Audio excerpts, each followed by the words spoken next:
Halo, I hope you are having a wonderful day, a fantastic week. Hari ini kita akan ngomong tentang thermal mandates. Salah satu mandat yang paling berkaitan dengan indoor environment quality dan tingkat kenyamanan penghuni ruang. Nah, harap diingat, thermal comfort itu adalah condition of mind. Jadi, orang yang satu dengan orang yang lain itu bisa jadi beda-beda thermal comfort-nya. Ada yang mungkin suka dingin, ada yang suka panas. Nah, semua ini akan dipengaruhi oleh banyak hal. Salah satunya dipengaruhi oleh kebiasaan juga. Nah, sehingga namanya itu bukan thermal statement atau thermal regulation, tapi lebih ke thermal comfort, karena setiap orang pasti beda-beda. Nah, terus parameternya apa yang perlu kita perhatikan waktu kita mendesain thermal comfort ini? Ada faktor-faktor internal dan ada faktor eksternal. Yang umumnya bisa kita atur sebagai desainer interior itu adalah yang faktor-faktor eksternal. Jadi ada tentang air temperature, radiant temperature, air velocity, dan humidity. Ini adalah hal-hal atau 4 hal yang bisa kita atur. Sedangkan faktor internal, seperti misalnya clothing, terus metabolic heat, itu nggak bisa kita atur. Gitu ya. Karena itu akan berkaitan dengan personal expectation. Seorang yang satu dengan orang yang lain pasti beda. Dan kita nggak bisa kan ngatur ya, kamu metabolic heat-nya nggak boleh cepat-cepat, metabolismenya nggak boleh cepat-cepat, harus pelan-pelan. Nggak bisa. Kalau orangnya suka olahraga, pasti metabolic rate-nya juga lebih tinggi. Begitu juga dengan floating preference. Ada orang yang suka pakai baju mini-mini, ada yang suka pakai baju sangat tertutup. Nah, itu berbeda orang satu dengan orang yang lain. Nah, sekarang kita akan go through satu-satu. Apa aja parameter-parameter yang akan mempengaruhi thermal comfort ini. Jadi yang pertama, yang paling mudah untuk kita pahami itu adalah air temperature. Air temperature itu yang kita familiar dengan derajat Celcius atau di beberapa daerah subtropis itu mereka pakai Fahrenheit. Ingat ya, Kelvin itu bukan untuk suhu. Kelvin itu adalah derajat pada atmosfer warna atau atmosfer cahaya untuk lampu ya. Jadi nggak pakai Kelvin, pakainya Celcius dan Fahrenheit. Nah, untuk Indonesia, untuk daerah tropis, maka comfort levelnya itu ada di 23 sampai 24 derajat Celcius. Ada juga yang setting 24 sampai 26 derajat Celcius. Makin rendah derajatnya, jadi sampai 18, 16, itu energi yang akan dipakai itu juga akan semakin tinggi. Nah, sehingga lebih disarankan untuk naikkan kipasnya daripada turunkan suhunya. Oke, kalau misalnya sudah dinaikkan kipasnya tidak bisa, maka bisa juga dikombinasi dengan suhu. Tapi kita akan bermain di kipas dulu daripada suhu. Ini kita ngomong kayak AC gitu ya. Nah, kemudian ada yang namanya radiant temperature. Radiant temperature ini adalah yang terasa dari objek-objek yang memancarkan panas. Jadi kalau air temperature tadi itu kan bisa jadi dipengaruhi oleh kondisi alam gitu ya. Nah, sedangkan kalau radiant temperature itu dipengaruhi oleh kondisi benda-benda orang-orang yang ada di dalam ruangan. Misalnya ruangannya makin banyak orangnya jelas akan makin pengap. Ruangannya banyak barang elektroniknya. Barang-barang elektronik itu kan memancarkan panas ya, memancarkan panas yang berbeda satu barang dengan barang yang lainnya. Nah, itu kita sebut dengan radiant heat. Tentunya makin banyak barang elektroniknya, makin panas ruangannya.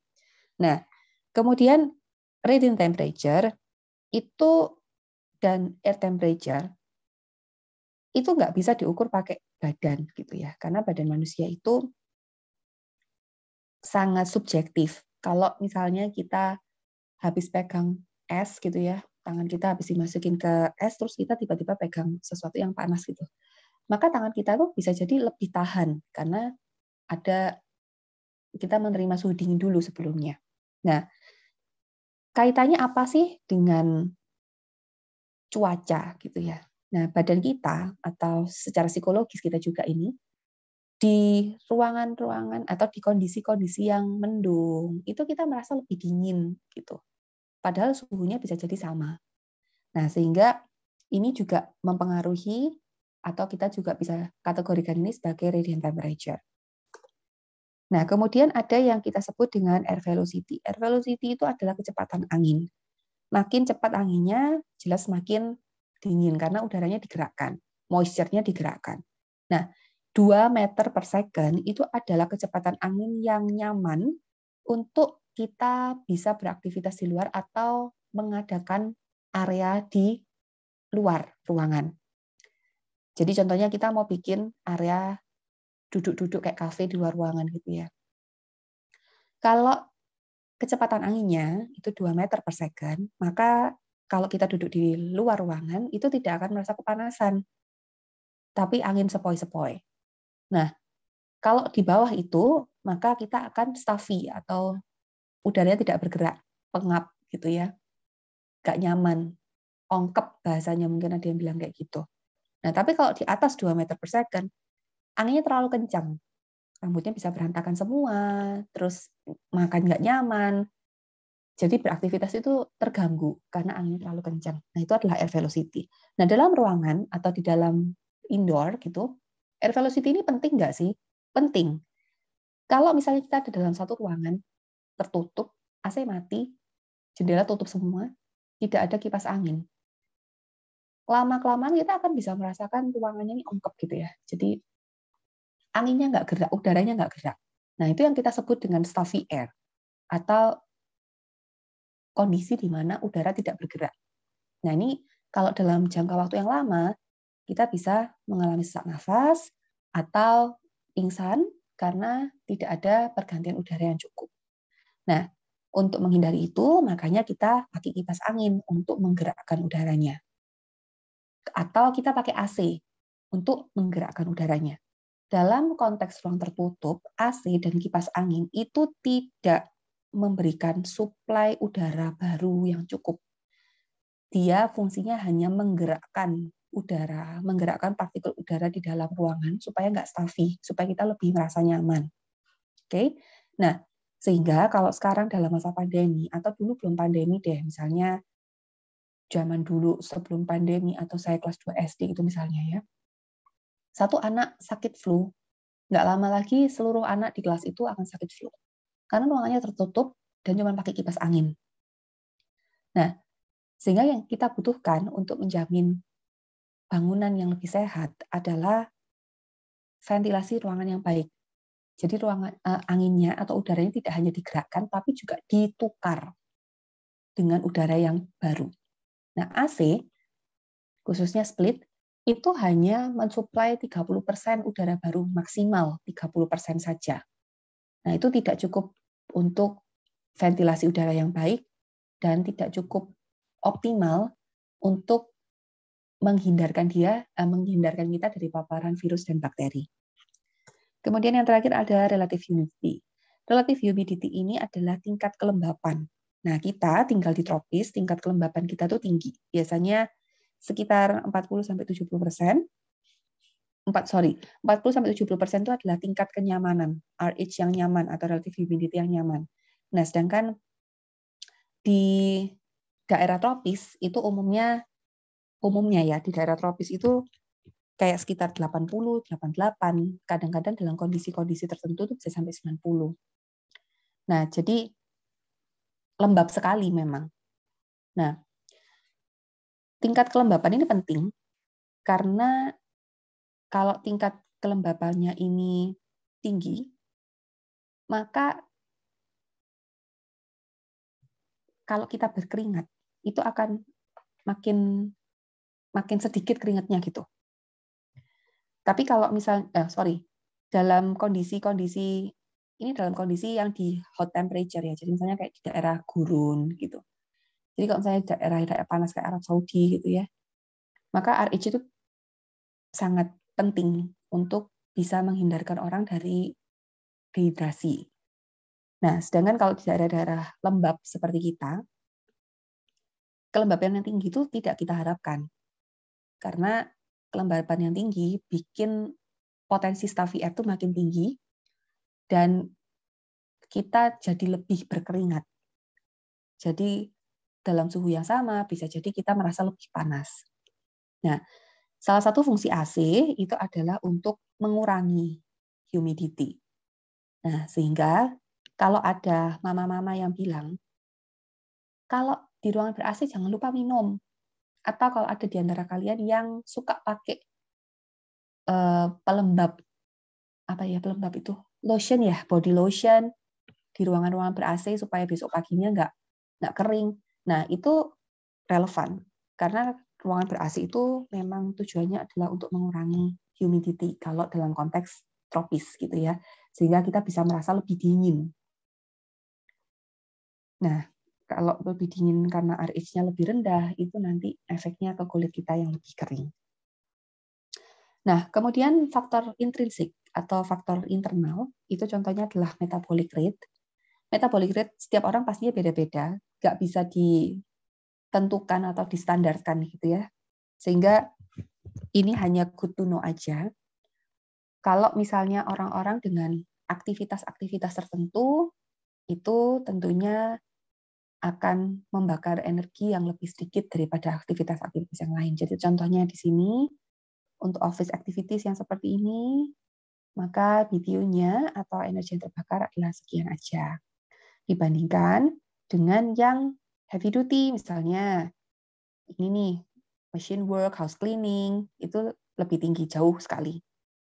Nah, selain metabolic rate, thermal comfort juga dipengaruhi oleh clothing insulation. Jadi, tipe baju yang Anda akan pakai. Bajunya tebal atau tipis, bajunya berlapis-lapis atau enggak. Nah, satuannya adalah CLO atau CLO. Nah, ini adalah berbagai macam satuan CLO berdasarkan jenis bajunya. Ngitungnya cukup gampang, ngitungnya hanya perlu menggunakan tambah-tambahan aja. Oke, nah untuk ini Anda punya tugas.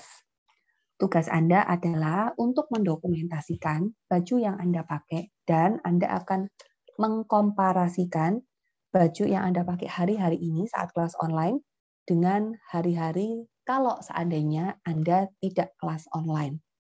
Tugas Anda adalah membuat foto dokumentasi selfie selama 1 minggu, dimulai dari hari Senin sampai hari Minggu. Yang perlu difoto apa aja? Yang perlu difoto adalah Anda dengan baju yang Anda akan pakai selama 24 jam. Jadi, kalau misalnya selama kelas online, Anda nggak ganti baju dari mandi, misalnya dari bangun pagi sampai tidur malam tuh nggak ganti baju, ya udah bajunya itu aja satu. Ya udah, silakan didokumentasi itu 3 kali pagi, siang, sore. Kemudian Anda hitung berapa CLO baju yang Anda pakai. Oke. Kemudian Anda buat tabel komparasi seandainya Anda harus beraktivitas dalam kondisi normal atau non-pandemi, maka baju yang Anda pakai bedanya akan seperti apa. Silahkan difoto dengan Anda dan dihitung berapa CLO-nya. Oke, nah, yang saya minta, Anda akan mengerjakan itu dalam tabel. Jadi tabelnya nanti ada foto gambar Anda, gambar diri Anda dengan bajunya, kemudian perhitungan CLO di kanannya, kemudian ada baju lagi yang Anda akan pakai dalam kondisi non-pandemi, dan ada perhitungan CLO di sampingnya. Nanti saya akan berikan contoh tabelnya, dan kemudian Anda bisa mengisi dan menambahkan tabelnya sesuai dengan kebutuhan Anda, dan akan dikumpulkan di Lentera dalam bentuk PDF hari Senin yang akan datang. Gampang kan? Fotonya kelihatan dari kepala sampai kaki. Ya. Kalau Anda pakai sepatu nantinya silakan juga dicantumkan, dan perhitungan ini silakan di-capture sesuai dengan kebutuhan Anda. Untuk kebutuhan natural ventilation yang nantinya Anda akan pakai sebagai passive approach, maka saat kita ngomong tentang natural ventilation, maka yang perlu kita lakukan adalah bagaimana kita bisa melakukan pertukaran udara, mensupply fresh air dan meremove used air. Oke, jadi tujuannya adalah untuk mengganti udara yang sudah dipakai dalam ruangan itu dengan udara yang lebih baru atau udara yang lebih segar. Nah, tentunya natural ventilation ini akan sangat berkaitan dengan posisi bukaan. Apakah bukaan ruangan yang kita berikan itu berhadapan dengan suatu kondisi lingkungan yang memungkinkan untuk ada fresh air intake, atau jangan-jangan bukaannya justru malah menghasilkan polutan. Misalnya, bukaannya menghadap ke area parkir. Nah, kalau seperti itu, maka kita tidak bisa melakukan natural ventilation yang kita harapkan. Jadi bukan karena ada jendela lantas pasti terjadi natural ventilation. Enggak. Karena natural ventilation itu tergantung dari posisi. Yang pertama, posisi menentukan prestasi. Dan yang kedua, tergantung dari jenis tekanannya. Natural ventilation itu dibagi dari dua. Jadi tekanan pressure generated by natural force dan generated by buoyancy. Kalau yang dihasilkan oleh natural force, maka kita akan kenal itu dengan nama cross ventilation. Kalau di-generate dengan beda tekanan karena buatan, maka kita akan sebut itu sebagai stack ventilation. Jadi kalau kemarin Anda diminta natural ventilation, cross ventilation, hey, natural ventilation tidak harus selalu dalam bentuk cross, bisa jadi dalam bentuk stack juga. Oke, jadi rule of thumb-nya, posisi angin datang itu akan menghasilkan tekanan positif. Kemudian posisi angin yang tidak ada itu akan menghasilkan tekanan negatif. Kita akan mencoba untuk mengadakan tekanan positif dan negatif itu untuk bisa menghasilkan pergerakan udara. Jadi misalnya di sini, ini kan ceritanya wall ya, dinding, makanya tidak ada angin yang masuk, dibelokkan anginnya. Tapi seandainya di sini saya kasih jendela, ini misalnya bangunan, maka di dalam bangunan ini posisinya adalah tekanan negatif, sehingga udara nanti bisa masuk dengan catatan di bagian sini akan dibuka lagi. Begini contohnya. Jadi, karena perbedaan tekanan di luar ruangan dengan di dalam ruangan, maka angin itu bisa masuk. Nah, kalau Anda memberikan bukaan yang berhadapan, baik itu dalam bentuk pintu, atau dalam bentuk ovenly, atau dalam bentuk jendela, maka akan terjadi pergerakan angin. Nah, pergerakan angin dalam posisi bukaan yang berhadapan itu kita sebut sebagai cross ventilation. Bu, gimana kalau ternyata bukaannya cuma bisa satu? Apakah angin tetap bisa masuk? Tetap bisa masuk, tapi tidak bisa ke seluruh ruangan. Jadi contohnya gambar ini ya. Anginnya bisa masuk, tapi cuma di awal aja, di dekat-dekat pintu aja, di dekat-dekat bukaannya. Sisanya bagian lain akan terjadi stuffy air. Ini ilustrasi ini tidak menunjukkan kedalaman yang sebenarnya. Jadi hanya karena dia panahnya seperti ini, oh ya nggak apa-apa Bu, ini kan lumayan, ini mayoritas sudah tidak stuffy air. Tuh, enggak. Kalau bukaannya hanya segini, prakteknya nanti kira-kira anginnya tuh cuma akan ada di sini aja. Sisanya stuffy air. Sehingga butuh dibantu dengan bukaan lagi atau dibantu dengan mechanical ventilation. Demikian juga kalau bukaannya itu samping-sampingan seperti ini. Oke. Jadi posisi yang baik itu memang kalau kita bisa bukaannya multiple dan merata. Oke, ini adalah contoh-contohnya ya, yang diharapkan kecepatan air change-nya seberapa banyak. Air change itu tidak sama dengan air velocity ya. Air velocity itu kecepatan anginnya dalam meter per second. Kalau air change itu adalah kecepatan pergantian udara dalam ruangannya. Jadi bagaimana kita purging itu bahasa Indonesianya kita bisa mengeluarkan seluruh udara kotor dan mengganti dengan udara baik. Gitu. Ingat lagi tentang sunpath. Sunpath ini juga akan menentukan bagaimana angin itu bisa bergerak. Ingat, angin atau udara dingin itu kan bergerak dari yang panas ke yang dingin. Gitu. Jadi dia akan purging out. Nah, kalau misalnya posisi mataharinya itu nyentrong banget, itu kan bisa memanaskan satu area dalam ruangan. Nah, karena dia bisa memanaskan satu area dalam ruangan, maka kita bisa expect untuk terjadi perbedaan tekanan yang bisa kita manfaatkan untuk terjadinya pergerakan angin. Nah, saya ke sini dulu.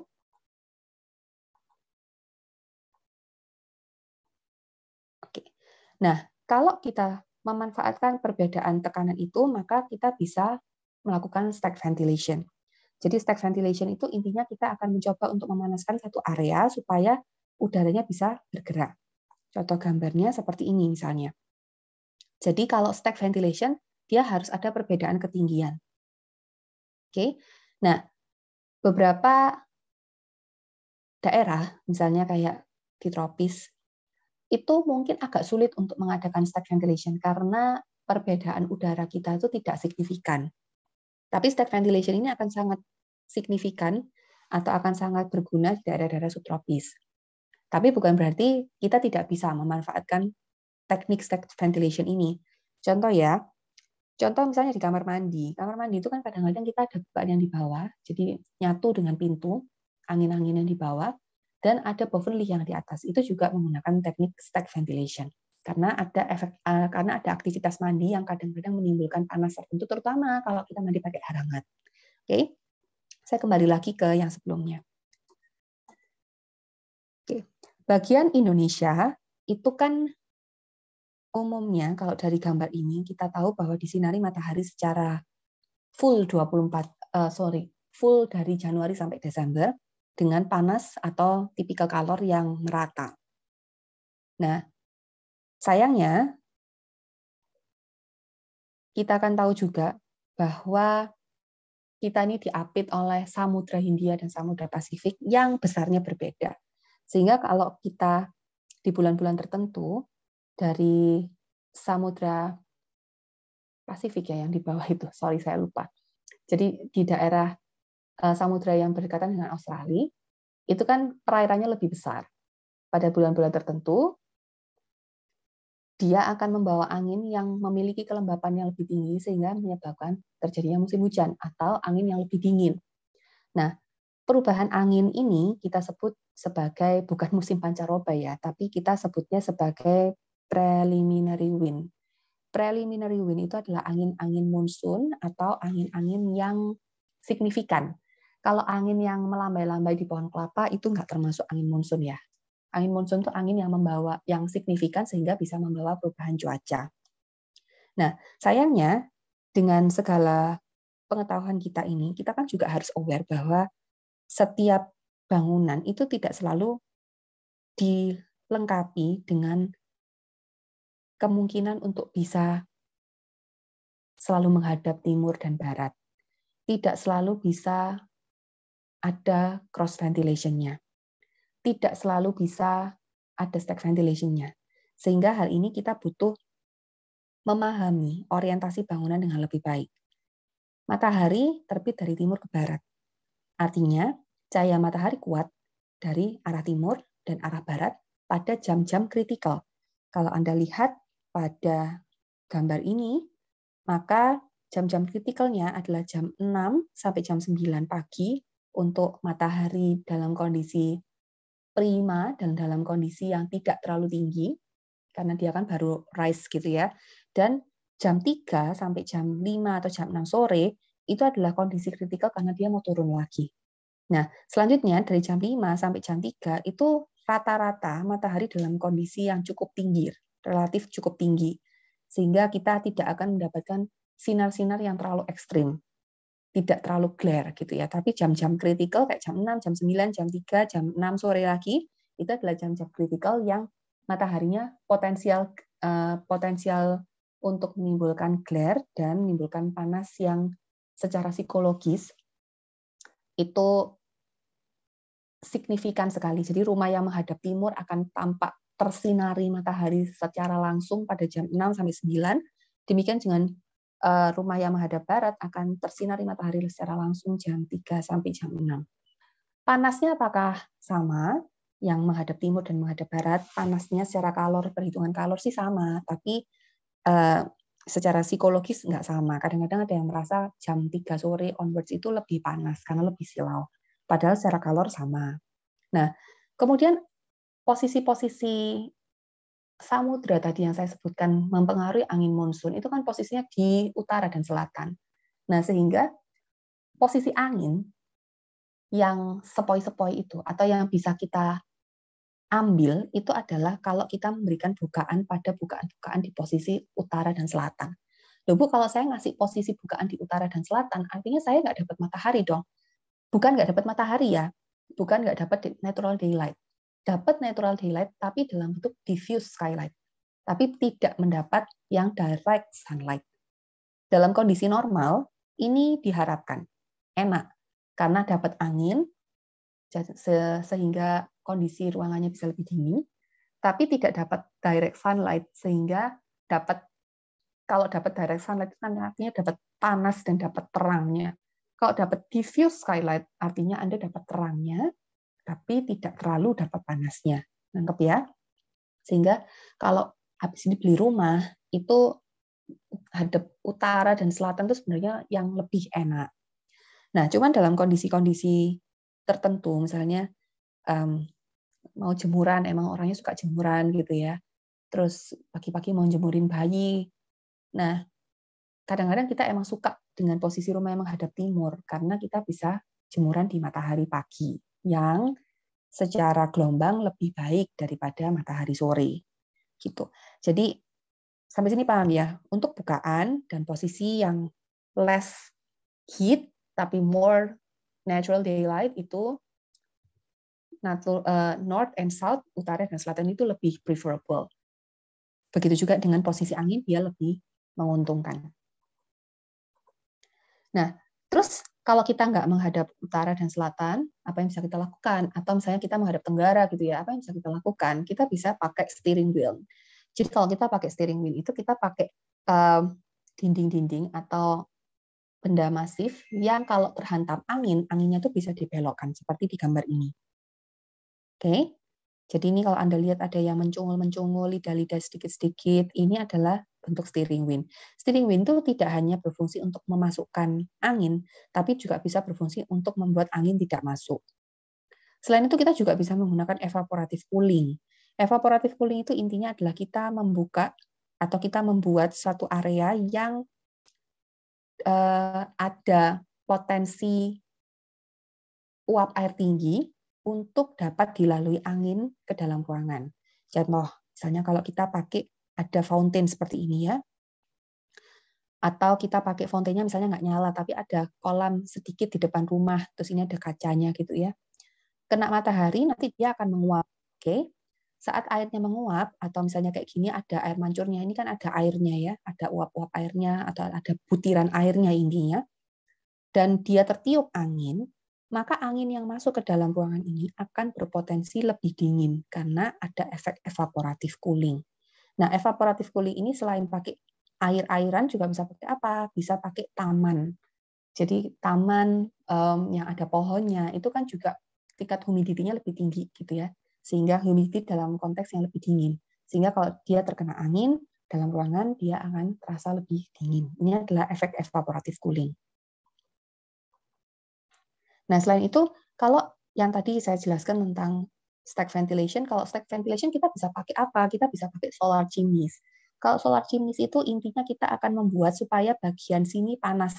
Gimana caranya? Ini akan diwarnain hitam gitu ya, supaya dia emang bagian ini panas, ada perbedaan tekanan karena perbedaan suhu, terus terjadi pergerakan udara. Nah, kemudian ada juga yang berbentuk roof fans. Kalau roof fans ini lebih kayak exhaust fan gitu ya. Nah, ini adalah contoh-contoh konfigurasi yang menggunakan cross ventilation dan stack ventilation dan potensi pergerakan angin yang bisa terjadi. Nah, kemudian kalau tadi natural ventilation, maka sekarang kita akan ngomong sedikit tentang mechanical ventilation.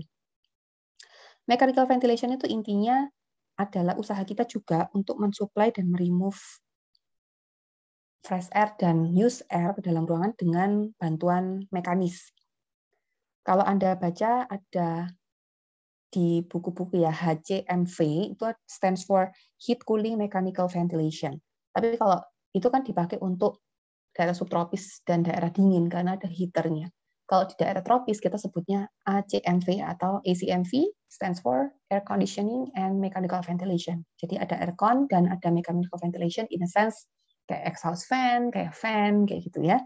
Nah, contoh AC mungkin udah nggak perlu lagi terlalu banyak dibahas. Kemarin di kelas sistem interior pasti sudah dibahas oleh Bu Hedi, ada macam-macam jenis AC, ada yang window, ada yang split, kemudian ada yang VRV itu yang variable refrigerant volume atau yang kita sering sebut sebagai AC sentral. Nah, hanya karena dia pakai unit AC wall ceiling, itu mounted ceiling seperti ini, itu bukan berarti dia pasti AC-nya AC sentral ya. Ini juga bisa loh AC-nya AC split. Nah, kalau AC sentral, maka yang pasti ada adalah ruangan AHU, atau ruang untuk cooling tower and chiller. Nah, kalau nggak ada ruang AHU, maka dia kemungkinan besar masih berbentuk split. Nah, VRV ini keunggulannya adalah dia terkontrol, sehingga tiap ruangan itu akan disesuaikan dengan kebutuhan yang sudah disetting. Jadi ada dihitung gitu ya. Dengan kapasitas sekian, ruangan sebesar sekian, maka dia tuh butuh AC dengan suhu berapa dan kipasnya berapa. Nah, itu nggak bisa diganti-ganti. Nah, dengan AC yang tidak diganti-ganti, maka konsumsi energinya tidak naik turun. Kalau konsumsi energinya stabil, artinya konsumsi listriknya akan lebih hemat. Gitu. Nah, kemudian ada juga yang bentuknya kayak gini. Jadi dia ini namanya personalized ventilation system. Bentuknya kayak speaker gitu ya, kecil. Jadi dia itu idenya kalau Anda duduk, maka Anda akan butuh AC di daerah Anda duduk dan Anda bekerja. Tapi kalau Anda jalan, ya nggak terlalu butuh dingin. Nah, sehingga kalau Anda udah jalan-jalan di sini, ya tidak terlalu butuh AC. Nah, kemudian ada juga yang bentuknya underfloor air distribution system. Kalau selama ini kita tahu AC itu dari atas disemprot ke bawah gitu ya. Kalau yang ini dia tuh dari bawah disemprot ke atas. Nah, nantinya idenya itu adalah kalau seperti ini dia hanya akan mendinginkan ruangan kira-kira 2 meter aja. Atau setinggi manusia umumnya berjalan. Nah, semakin sedikit volume ruangan yang didinginkan, artinya semakin sedikit juga energi yang akan dipakai. Nah, cuman kekurangannya karena dia underfloor, maka ada isu debu dan berisik, dan juga butuh kenaikan platform lantai yang lumayan tinggi, ya, sekitar 50 cm. Oke, nanti kalau ada pertanyaan terkait thermal system, kita akan ngomong di kelas live. Sampai ketemu di kelas live ya.